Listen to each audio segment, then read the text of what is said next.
Hey everybody, and welcome back to giving overalls to our favorite all-time horror villains or killers, whatever you want to call them. So if you've ever seen or ever played a game like 2K or FIFA, then you'll know what an overall is. For people that have never played those games, overall is basically just how good they are into a number form. So I thought it'd be fun to give it to horror killers.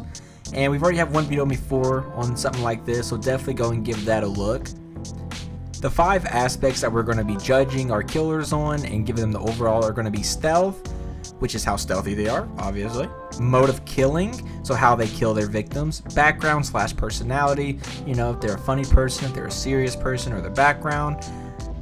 Their weakness, so how easy or how lame their weakness is definitely going to bring them up or down points. And then their looks, do they look cool, do they look dope? If so, you'll get a good one. If you look like a freaking loser, you'll get basically a 0. And at the very end, we combine all of them, divide them to give us a direct overall that leads us to know how good our killers are. First up is the all-time grossing killer of all time, Mr. Ghostface himself. Since the Scream killer changes in every movie, we're going to stick to the original Scream movie just to get a main idea, but it's going to be over mainly Ghostface in general. The main killer in the original Scream was a crowd favorite, Stu, and the final girl's boyfriend, Billy Loomis. First category we're going to be going over is stealth. Ghostface has easily earned himself an 87. Throughout all the Ghostface movies, all the Scream movies, he's always super stealthy no matter what Scream you're watching, no matter the place, time, area, he's always super stealthy. In every movie, Ghostface is always heard telling the victims that he's watching them, or he will just tell them what they're doing or where they're at. That's either being super smart or getting some intel, or he's super stealth. Let me know in the comments if Ghostface is just really smart or just really stealthy, or even both. Just let me know. Next category is going to be mode of killing, or how they end their victims, basically. For Ghostface, I'll give him a 75. The reason for that not being higher is the fact that he uses a knife. I think we can all agree that knives are constantly played out throughout horror movies. Chucky, Ghostface, Michael Myers, even Jason to a kind of an extent uses a machete, but it's basically the same thing. I thought a 75 was decent because it is pretty classic, but it's also pretty used. For background and personality, sadly, they got a 78. Like I said, we're just talking about the original Scream movie for this one. Billy's the lead killer, I like to think. Billy's reason is because his dad had an affair with Sydney's mom, and she left, so he basically just got jealous. And basically, dude just decided to kill her. As for my dear old boy Stu, he just stated peer pressure. Like, come on, man. There's not a single reason you could think of to kill her. For those reasons alone, 78 I thought was a pretty good one. Respectable, but still pretty low. For weakness, I gave him an 80, because at the end of the day, he can be killed. It just takes a lot to get him down. Billy gets shot, sits up like the Undertaker, and then gets shots again. Like I said, he can die, but it'll basically just be a double tap. And finally, for looks, I had to go high with it. My boy Ghostface earned himself a 90.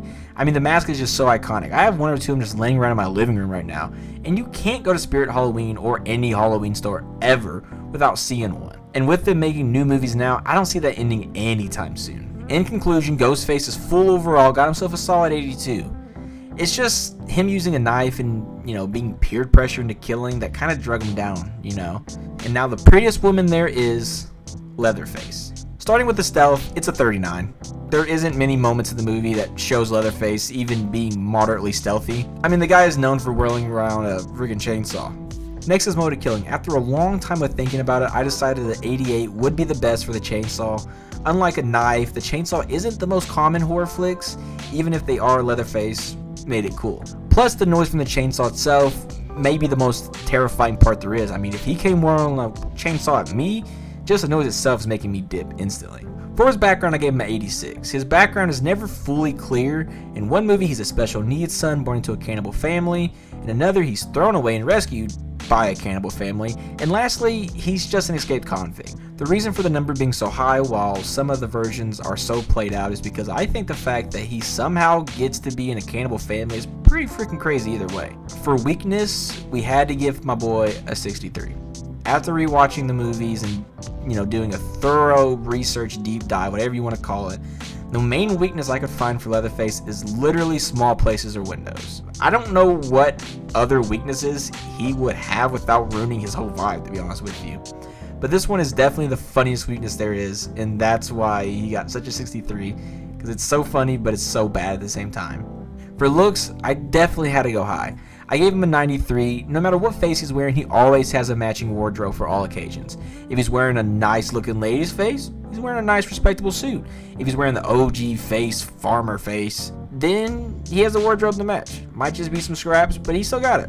So for Leatherface, his overall is sadly a 74. I know that's pretty low for such a classic killer, but if my man can get in shape, he'll be in the 99 club for sure. Now for one of my all-time favorites and fan favorites, the one and only Chucky. I was super excited about doing this one. I knew just from his personality and the fact that he's a toy would be perfect. For stealth, I knew he had to be up there. And he was indeed. I gave Chucky a 93 for stealth. I mean, in Bride of Chucky, he hid himself in a van for basically the freaking whole movie. He's only seen when he wants to be seen, plus his small statue, he just fits into any small spaces. If you're in a crawl space, dead. If you're in a random air duct, dead. There just isn't any place you could run and Chucky wouldn't be able to follow. For mode of killing, this is a tricky one, because like Ghostface, Chucky is known for using a knife, but if you rewatch some of the movies, you can see that he uses just about anything as a weapon, especially in the older movies. So for mode of killing, I had to go just a little bit higher than normal just because he has multiple ways of killing, and Chucky gets an 88. Before Chucky was Chucky, he was Charles Lee Ray, a serial killer that when he finally came face to face with a pissed off cop, he had to turn to some voodoo magic to escape the real punishment. Charles Lee Ray, once in the body of Chucky, you can see that his personality really starts to show. While yes, he is a killer, he definitely is one of the most likable and charismatic killers to ever hit the big screen. For background / personality, I went ahead and gave Chucky a 91. Like I said, I love this little man too much to not give him such a big number for the category, especially when he's such good at everything for this category. Chucky does have a lot of weaknesses though. In the original 1988 Child's Play, the only way to kill him was with his heart. So they shot him dead after burning him for like 10 minutes. In other movies, he's killed with air hoses, axes, and even fans. But in the second Child's Play, the whole theme revolves around him needing to get out of Chucky's body before he's stuck in it. So for weakness, I did have to drop it a bit to 79. It would be 99 if, maybe it was just the heart or maybe he was just getting stuck in the body. But the fact that there's just so many ways he's died, I mean, if he's chasing after me, I'm scared, but I'm grabbing an axe or something. Chucky, whether it's a cute baby face from the first one or a sewed-together Frankenstein doll Chucky, always looks awesome. The red hair and the overalls especially is what I think makes Chucky look so sick. For looks, I had to give Chucky an 89. Like I said, he does look awesome all the time, so there's not too much more I can really say about this man, I guess. Chucky is definitely one of our highest rated so far. Definitely not the top dog. Freddy is the top dog. He got a 91 because he's basically awesome across the board. But Chucky did get an 88, which I believe makes him second in the leaderboard. And thank you guys so much for watching.